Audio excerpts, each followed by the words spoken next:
Hi, welcome to study IQ. Study IQ मध्ये तुमचं खूप खूप स्वागत आहे. माझे नाव राकेश कवालरे आणि आजचा हा व्हिडिओमध्ये आपण बघून घेणार 1 to 15 सितंबर पर्यंत महाराष्ट्र विशेष करंट अफेयर.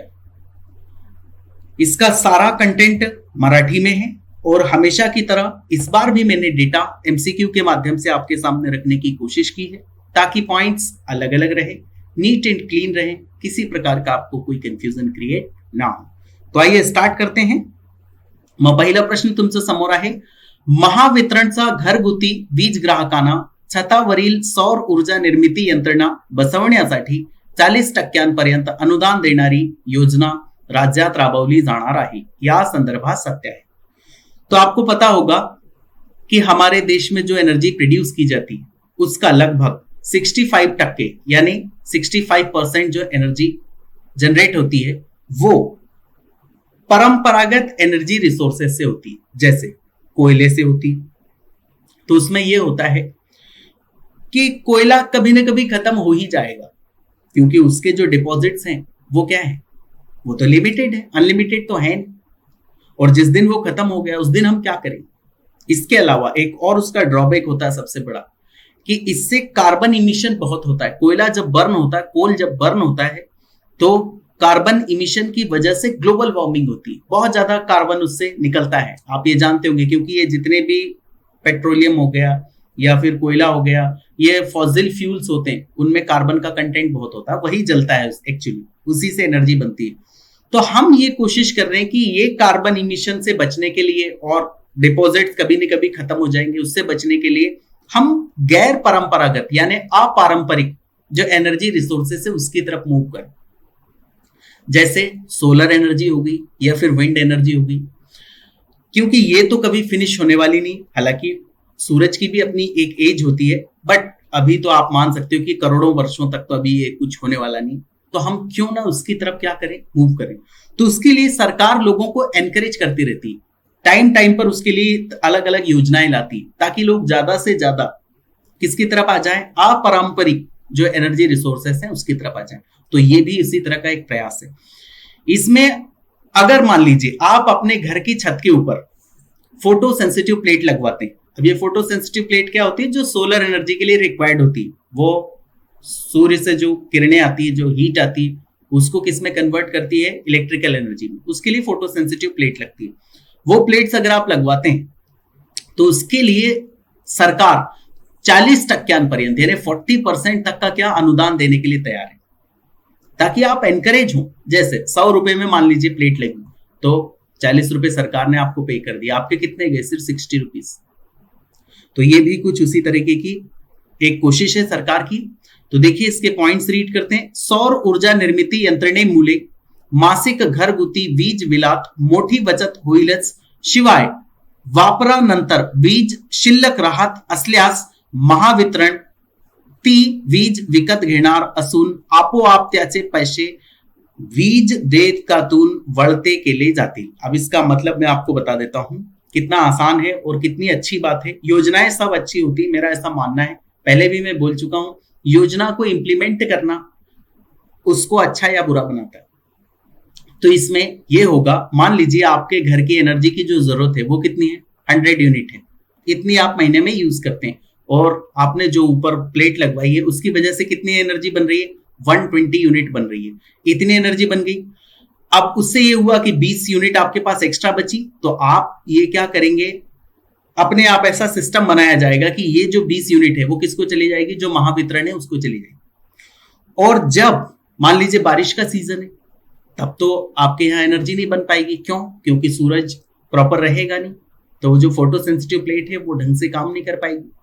तब उस केस में आपकी ये जो 20 यूनिट एक बार जमा हुई थी फिर कभी और जमा हुई होगी, उन केसेस में ये जो यूनिट है आपके बिल में से माइनस हो जाएगी.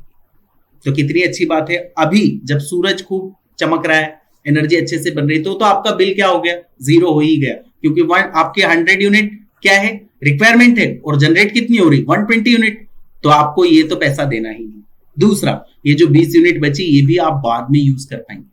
तो कितनी अच्छी बात है. पर देखते हैं ये कितनी सक्सेसफुल होती है योजनाएं मैंने बोला ना अट्रैक्टिव होती है, बहुत अट्रैक्टिव होती है।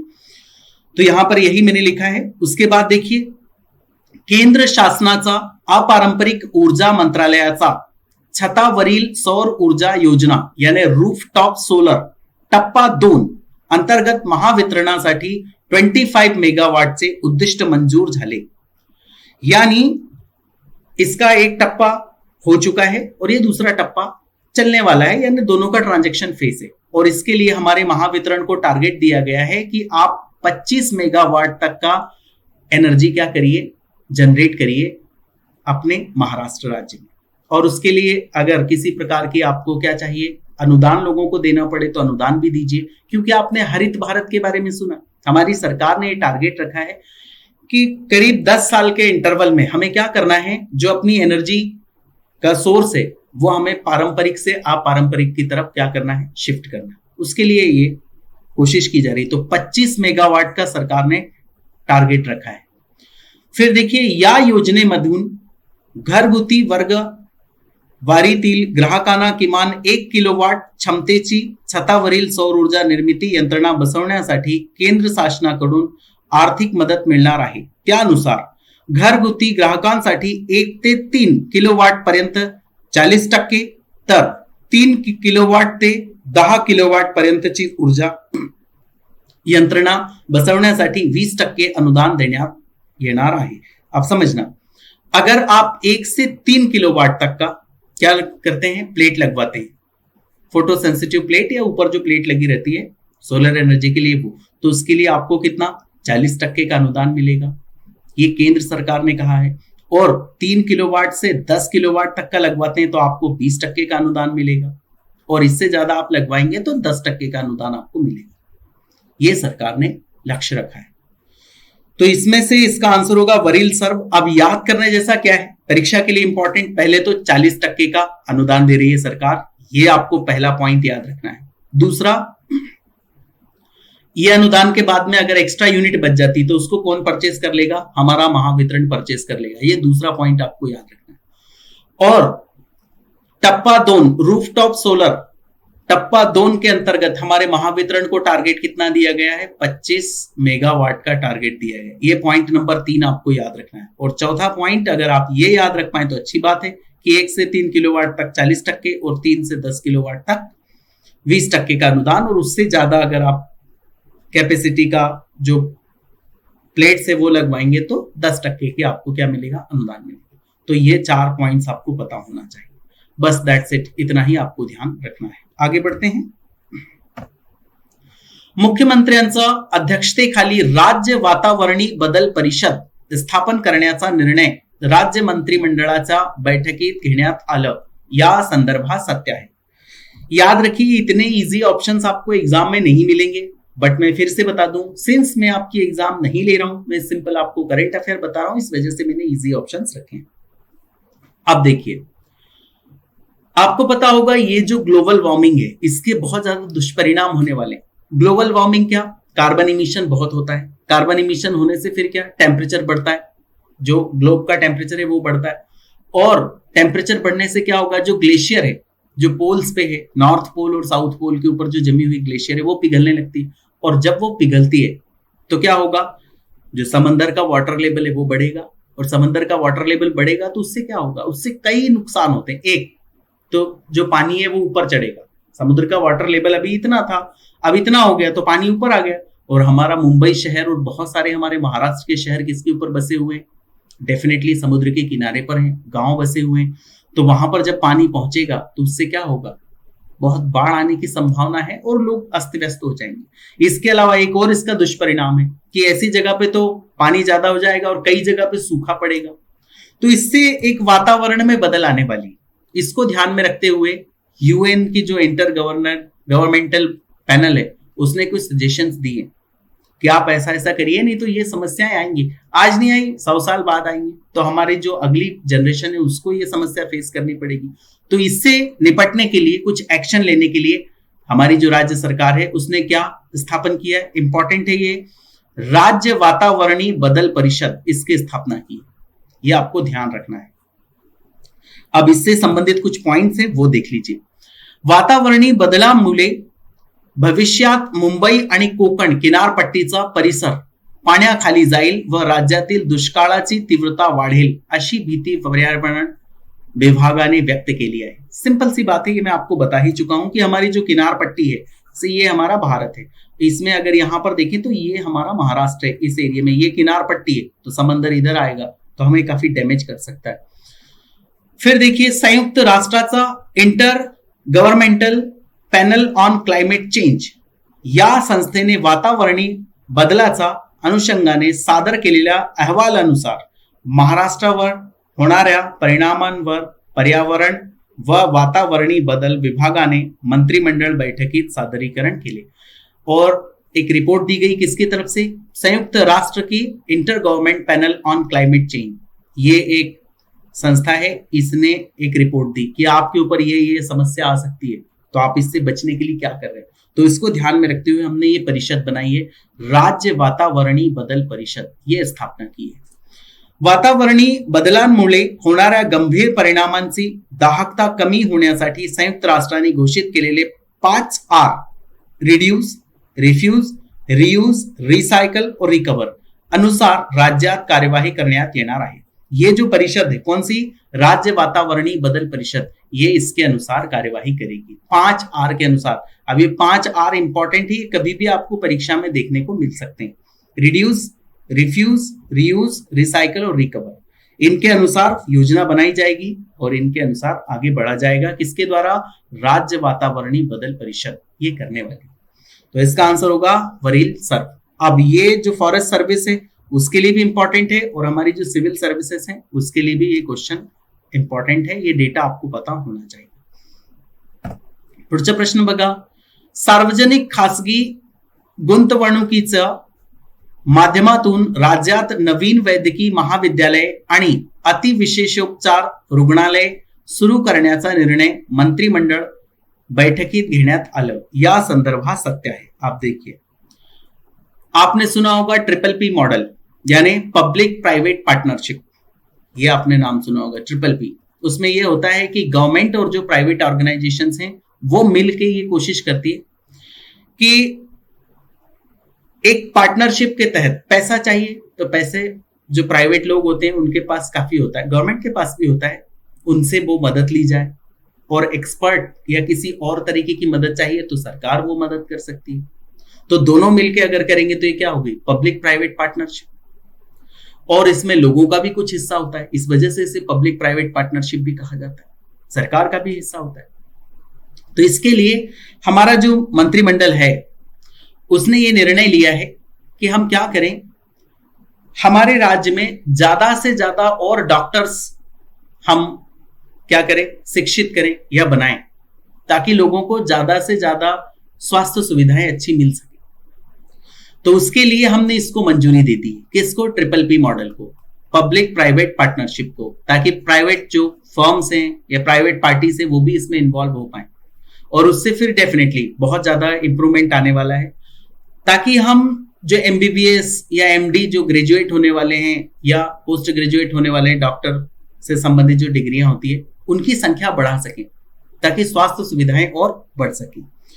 तो इसी के लिए हमने किसको मंजूरी दी है? एक पॉइंट आपको ये याद रखना है, ट्रिपल पी मॉडल को हमने मंजूरी दे दी है। उससे क्या होगा? नवीन वैद्यकीय महाविद्यालय हमें बनाना है या फिर अति विशेष उपचार के जो रुग्णालय हैं वो हमें बनाने। तो देखिए, इससे रिलेटेड और पॉइंट्स हैं। वैद्यकीय पदव्युत्तरचा एमडी, एमएस, डीएनबी जागा 3 वर्षात 1000 वाढविण्याचा उद्देश आहे। एक हमने टारगेट रखा है कि जो हमारे यहाँ पर पोस्ट ग्रेजुएशन डॉक्टर से रिलेटेड जो डिग्री होती वो हमें अगले 3 साल में कितनी करनी है? 1000 बढ़ानी। दूसरा क्या टारगेट है? यापैकी 350 जागा नवीन सरकारी वैद्यकीय महाविद्यालयांमध्ये असतील तर बहुतांश 650 जागा विद्यमान सरकारी वैद्यकीय महाविद्यालयांमध्ये असतील। ये तो खैर इतना इंपॉर्टेंट डेटा नहीं है, क्योंकि इतना फैक्चुअल डेटा कोई भी एग्जाम में कभी पूछने वाला नहीं है। फिर भी देखिए, प्राइवेट में इतनी जगह बढ़ जाएगी, सीट्स बढ़ेंगी, क्योंकि सीट्स होंगी तभी तो स्टूडेंट उसमें एडमिशन ले सकते हैं ना, तभी तो पढ़ सकते हैं। तसेच 10 वर्षात वैद्यकीय पदवीचा यानी एमबीबीएस दरवर्षी याप्रमाणे 2600 जागा वाढतील. इतनी जगह अगले 10 साल में बढ़ेगी दरवर्षी. 2600 एक साल में बढ़ी तो 10 साल में कितनी? ऑब्वियसली 26,000. इतनी जगह बढ़ जाएगी, जो कि काफी अच्छी बात है. मग याचा उत्तर आहे का वरील सब. याद करने जैसा क्या है, हमने पब्लिक प्राइवेट पार्टनरशिप को मंजूरी दे दी. किसमें? नवीन वैद्यकीय महाविद्यालय खोलने के लिए. तो एक ये पॉइंट आपको पता होना चाहिए. और अति विशेषोपचार रुग्णालय ओपन करने के लिए, ये एक पहला पॉइंट आपको पता होना चाहिए, ताकि हम ज्यादा से ज्यादा डॉक्टर्स क्या कर पाए, बना पाए, तो वो अच्छी स्वास्थ्य सुविधाएं हमें मिल पाए. तो ये 2 ही पॉइंट इसमें इंपॉर्टेंट है. ये मुझे नहीं लगता, ये फैक्चुअल डेटा, न्यूमेरिकल डेटा बहुत ही कम एग्जाम में आता है. हालांकि कभी कभी देखने को मिलता भी है, बट आप कितना न्यूमेरिकल डेटा याद करेंगे. इससे बेटर उसका कंसेप्ट समझने का ट्राय करने का, उसको टॉपिक को समझने की कोशिश करना. पुढचा प्रश्न बघा. औरंगाबाद जवळील शेंद्रा बिटकीन औद्योगिक वसाहतींचे संचालन करणाऱ्या आरिक सिटीला आपल्या क्षेत्रातील उद्योगांना स्वतंत्रपणे वीज वितरण करण्याची परवानगी मिळाली. या संदर्भात सत्य है. आप देखिए, आपने दिल्ली मुंबई औद्योगिक कॉरिडोर के बारे में सुना होगा. अभी होता क्या है, थोड़ा सा मैं शॉर्ट में बता देता हूं. पहले मैं इसके बारे में डिटेल बता चुका हूं. ये दिल्ली है और मान लीजिए यहां पर मुंबई है. यहां से यहां तक का अच्छा सा इंफ्रास्ट्रक्चर बनाया जाएगा, यानी अच्छा रोड बनेगा इसमें, और इसी में जगह जगह क्या बनाए जाएंगे, औद्योगिक वसाहत की जाएगी. यानी इंडस्ट्रियल एरिया यहां पर एक बना दिया, यहां पर एक बना दिया, ताकि यहां से यहां तक आसानी से लॉजिस्टिक सप्लाई हो सके, इकोनॉमिक और औद्योगिक एक्टिविटी बढ़ सके. ये वो कहा जाता है दिल्ली मुंबई औद्योगिक कॉरिडोर. तो इसमें हमारे औरंगाबाद के पास में शेंद्रा बिटकीन औद्योगिक वसाहत बनाया जा रहा है. काफी उसका काम हो भी चुका है, काफी चल भी रहा है. तो उसमें आपको पता होगा इंडस्ट्रियल एरिया है, तो उसमें बहुत ज्यादा एनर्जी की रिक्वायरमेंट होती है. एनर्जी की रिक्वायरमेंट यानी क्या, जो इलेक्ट्रिसिटी सप्लाई की जाती है, तो वो ये अभी हमारे जो नॉर्मल रेट्स हैं उन पे सप्लाई होती है, और वो काफी ज्यादा होते हैं, क्योंकि इसी में किसानों की सब्सिडी भी सरकार को कंपनसेट करनी होती है. गरीबों को कम दामों पे भी जो बिजली दी जाती है उसको कंपनसेट करना होता है. इस वजह से उसका रेट बढ़ जाता है. तो इसके लिए सरकार ने अब ये छूट दे दी है कि ये जो आरिक सिटी है जो इसको संचालित करता है, किसको संचालित करता है, औरंगाबाद जवळील शेंद्रा बिटकीन औद्योगिक वसाहत, इसको ये संचालित करता है कि आप क्या करिए, स्वतंत्र रूप से अपने हिसाब से बिजली सप्लाई कर दी. उससे क्या होगा, आप सोच रहे होंगे कि उद्योगों को बिजली सस्ती देने से क्या होगा, इकोनॉमिक एक्टिविटी बढ़ेगी, उद्योग बढ़ेंगे. उद्योग बढ़ेंगे तो डेफिनेटली लोगों को रोजगार मिलेगा. तो इसके लिए आरिक सिटी को ये परमिशन दे दी कि आप अपने हिसाब से बिजली की सप्लाई करिए. और ऐसा करने पे क्या होगा, 40 से 50% तक जो बिजली का रेट है वो कम हो जाएगा. तो इससे इंडस्ट्रीज को काफी फायदा होगा, क्योंकि इंडस्ट्री किस पे चलती है, ऑब्वियसली इलेक्ट्रिसिटी पे ही चलती ज्यादातर.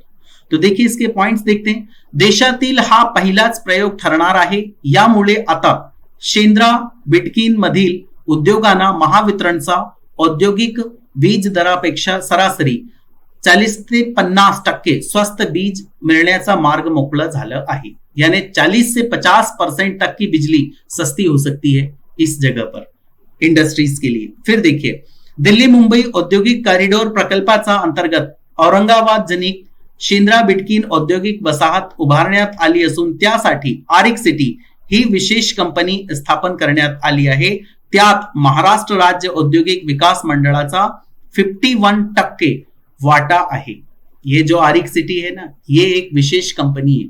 किसके लिए है, औरंगाबाद के पास जो शेंद्रा बिटकीन औद्योगिक वसाहत हमने बनाई है उसको संचालित करने के लिए एक हमने क्या बनाई है, कंपनी बनाई. उस कंपनी का नाम क्या है, आरिक सिटी. ये भी परीक्षा में आ सकता है. और इस आरिक सिटी में 51% जो भागीदारी है, जो शेयर है, वो किसके हैं, वो हमारे MIDC के हैं, महाराष्ट्र राज्य औद्योगिक विकास महामंडल, इसके हैं. तो ये आपको पता होना चाहिए. फिर देखिए, शेंद्रा व बिटकीन औद्योगिक वसाहतीचे क्षेत्र सलग नसले तरी एकूण 3,300 हेक्टरवर पसरलेले आहे. सध्या या औद्योगिक क्षेत्रात 24 उद्योग असून त्यांची एकूण वीज मागणी 14.5 मेगावाट आहे. देखिए इतनी ज्यादा वीज मांगनी, लगभग अभी कितने 24 वहां पर क्या है, उद्योग हैं, और उनकी वीज मांगनी इतनी है. तो इसको अगर हम मदद करेंगे तो ज्यादा से ज्यादा उद्योग हमारे यहाँ पर बन जाएंगे, जो बाद में हमें इसका फ्रूट यानी इसका फल अच्छे से मिलेगा। अब देखिए यहां पर अगर मैं बात करूं तो याद करने जैसा क्या है, याद करने जैसा है शेंद्रा विटकिन औद्योगिक क्षेत्र। ये कहां पर है, पहले तो आपको यही पता होना चाहिए, तो ये औरंगाबाद के पास में है। दिल्ली मुंबई औद्योगिक कॉरिडोर का ये हिस्सा आप मान सकते हो। और इसमें इसका जो संचालन करता है वो आरिक सिटी करती है। आरिक सिटी ये एक कंपनी है, विशेष कंपनी, जिसमें 51% जो भागीदारी है वो किसकी है, हमारे MIDC की। ये आपको पॉइंट्स पता होने चाहिए। ये अगर आप नहीं भी याद करेंगे फैक्चुअल डेटा तो चलेगा, बट हाँ जितना मैंने ये बताया ये तो आपको पता होना ही चाहिए। पुढचा प्रश्न बघा, किराणा घराण्याचे ज्येष्ठ गायक स्वर भास्कर पंडित भीमसेन जोशी यांचा जन्मशताब्दी निमित्त माहिती आणि प्रसारण मंत्रालयाचा प्रकाशन विभागातर्फे Bhimsen Joshi celebrating his centenary हे पुस्तक दिल्ली येथे प्रकाशित करण्यात आले, या संदर्भात सत्य है। आप देखिए, आपने पंडित भीमसेन जोशी जी के बारे में खूब सुना होगा। इनके ऊपर एक बुक क्या की जा रही है, प्रकाशित की जा रही है। जब उनकी जन्म शताब्दी को कितने, डेफिनेटली एक शताब्दी हुआ तब। तो उस पुस्तक के बारे में कौन सा तथ्य सत्य है, तो देखिए इसमें 2-3 चीजें आपको पता होनी चाहिए। एक तो पुस्तक का राइटर कौन है, ये इंपॉर्टेंट होता है, और ये खासकर पंडित भीमसेन जोशी एक बहुत बड़ी पर्सनालिटी है, तो ये बुक इंपॉर्टेंट हो जाती है, इसके ऊपर प्रश्न बनने की संभावना है। तो देखिए पहला पॉइंट देखिए, पुस्तकाचा लेखिका डॉक्टर कस्तुरी पायगुडे राणे या पुण्यातील संगीत अभ्यासक आहेत। तो एक तो आपको ये पॉइंट यही मुझे लगता है इंपॉर्टेंट है, बाकी का तो ये फिर ठीक है, ये भी आपको पता हो तो अच्छी बात है। नहीं तो इसकी जो लेखक है इस बुक की, इसकी लेखक है डॉक्टर कस्तुरी पायगुडे राणे, या पुण्यातील संगीत अभ्यासक आहे। या पुस्तकात गुरुच्या शोधासाठी झालेल्या पंडित भीमसेन जोशी यांचा उत्तर भारतातील प्रवास, त्यानंतरचे संगीत प्रशिक्षण, गायक संगीतकार म्हणून त्यांचे वेगळेपण, याबरोबरच एक संगीतकार, एक गुरु, एक आयोजक म्हणून त्यांनी मागील 7 दशके आपल्या विलक्षण क्षमतेने लोकांवर टाकलेला प्रभाव आदि बाबींवर प्रकाश टाकण्यात आला आहे। तो ये पॉइंट तो इतना इंपॉर्टेंट नहीं है, दूसरा वाला तो फर्स्ट वाला आपको पता होना चाहिए कि इसकी लेखक कौन है, डॉक्टर कस्तूरी पायगुडे राणे, जो पुणे में एक संगीत अभ्यासक है। तो इसका आंसर क्या होगा, दोनों बरोबर। याद करने जैसा क्या है, पंडित भीमसेन जोशी जी पर एक बुक आने वाली है, वो कौन लेके आने वाला है, माहिती आणि प्रसारण मंत्रालय ये लेके आने वाला है, और बुक का नाम ये है। और दूसरा पॉइंट आपको क्या पता होना चाहिए, इसकी राइटर, दैट्स इट। पुढचा प्रश्न बघा, सहकार क्षेत्रातील कासमास बँकेला वर्ष 2020-21 साठीचा प्रतिष्ठित बँको ब्लू रिबन टेक्नोलॉजी पुरस्कार पटकावला आहे, या संदर्भात सत्य है। तो देखिए इसमें से ये एक इंपॉर्टेंट है जो आपको ध्यान रखना है कि सहकार क्षेत्र की जो बैंक है कासमास बैंक, इसको वर्ष 2020-21 का प्रतिष्ठित कौन सा पुरस्कार मिला है, बैंको ब्लू रिबन टेक्नोलॉजी पुरस्कार ये मिला है। ये इंपॉर्टेंट है, ये पॉइंट आपको पता होना चाहिए। और इसके बारे में एक पॉइंट है, ये भी मैं रीड कर देता हूं। तंत्रज्ञान विषयक विशेष कामगिरी करणाऱ्या सहकार क्षेत्रातील बँकांना हा पुरस्कार दिला जातो। अगर तंत्रज्ञान के विषय में अगर मान लीजिए बैंक अच्छा करता है, कोई सा सहकारी बैंक, तो उसको ये पुरस्कार दिया जाता है। बँकेला 5,000 कोटीहून अधिक ठेवी असलेल्या बँकांच्या श्रेणींमध्ये हा पुरस्कार प्राप्त झाला है। तो ये इतना इंपॉर्टेंट नहीं है, इंपॉर्टेंट सिर्फ ये है कि इसको कौन सा पुरस्कार मिला है। कासमास बँकची स्थापना 1906 मध्ये झाली आणि त्याचे मुख्यालय पुण्यात आहे, ये भी आपको पता होना चाहिए। मग याचं उत्तर आहे दोन्ही बरोबर आहे। इंपॉर्टेंट इसमें याद करने जैसा सिर्फ ये एक पॉइंट है।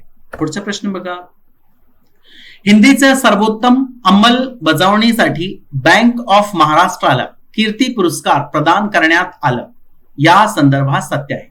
तो एक तो आपको ये पता होना चाहिए, इसका नाम कीर्ति पुरस्कार किसको मिला है, बैंक ऑफ महाराष्ट्र को। क्यों मिला है, ये इसलिए मिला है क्योंकि इन्होंने हिंदी को अच्छी तरह से प्रमोट किया अपने बैंक में। ऐसा आपने देखा होगा कई जगह ऐसा लिखा रहता है, व्यवहार की भाषा हिंदी, ऐसा कई जगह लिखा रहता है, बैंकों में खासकर लिखा रहता है। हिंदी दिनानिमित्त दिल्ली येथील विज्ञान भवन येथे झालेल्या कार्यक्रमात केंद्रीय गृह राज्यमंत्री यांच्या हस्ते बँक ऑफ महाराष्ट्राचे व्यवस्थापकीय संचालक यांनी हा पुरस्कार स्वीकारला। यानी ये पुरस्कार किसने दिया? केंद्रीय गृह राज्य मंत्री ने दिया और स्वीकार इन्होंने किया। कोई इतना इंपॉर्टेंट नहीं है, बट हाँ आपको ये पता होना चाहिए कि कीर्ति पुरस्कार किसे प्राप्त हुआ है। तो कीर्ति पुरस्कार हमारे बैंक ऑफ महाराष्ट्र को प्राप्त हुआ है, जिसने हिंदी को काफी अच्छी तरह से प्रमोट किया, अच्छी तरह से क्या किया, उसको अंमलबजावणी की हिंदी की। बँक ऑफ महाराष्ट्राची स्थापना 1935 मध्ये झाली आणि त्याचे मुख्यालय पुण्यात आहे। बैंक ऑफ महाराष्ट्र की स्थापना 1935 में हुई और इसका जो मुख्यालय है वो कहां पर है? पुणे में है। ये आपको मालूम होना चाहिए। तो इसका आंसर होगा दोनों बरोबर है। इसमें से याद करने जैसा क्या है? सिर्फ ये एक ही पॉइंट है। और क्यों? क्योंकि इन्होंने हिंदी को सर्वोत्तम अंमलबजावणी की बैंक ऑफ महाराष्ट्र में। पुढचा प्रश्न बघा, बंदिस्त प्रजनन केंद्रात जन्मलेल्या गिधडांना त्यांचा मूळ अधिवासात सोडण्याचा प्रकल्प आता यशस्वीतेच्या मार्गावर आहे, या संदर्भात सत्य है। तो देखो, आपको पता होगा जो गिद्ध होते वो उनकी संख्या अचानक कम हो गई थी, ये तो आप जानते होंगे, क्योंकि उनका शिकार भी हो जाने लगा था और एक मेडिसिन आई थी कोई सी जो जानवरों को दी जाती थी पेन किलर के रूप में, और वो मेडिसिन खाने से फिर वो जानवर के अंदर थोड़ा सा पॉइजन चला जाता था और जब गिद्ध उसका मांस खाते थे, जब वो मर जाता था तब तो गिद्ध भी मरने लगे और काफी कम हो गए थे। इस वजह से फिर हमारी सरकारों ने गिद्ध के ऊपर काफी कोशिश की उन्हें बचाने की। तो उसके लिए बंदिस्त प्रजनन केंद्र बनाए गए। बंदिस्त प्रजनन केंद्र यानी क्या? ये एक बंद जगह है और इसमें गिद्ध का क्या किया जाए? प्रजनन कराया जाए। और उसको कहां छोड़ दिया जाए? उसको वापस उसका जो अधिवास है यानी जंगल है वहां पर छोड़ दिया जाए।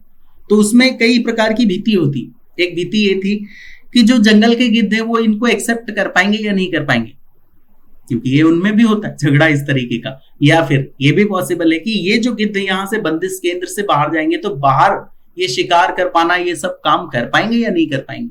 तो ये काफी अच्छे से हुआ और सक्सेस मिली इसमें। तो देखिए यही क्वेश्चन है, इसी के ऊपर ये डेटा है। गेल्या वर्षी हरियाणातील पिंजोर या केंद्रातून 8 तर या वर्षी पश्चिम बंगालमधील बक्सा या केंद्रातून 10 गिधडांना नैसर्गिक अधिवासात सोडण्यात आले, यानी यहां से हमने लेके आए थे।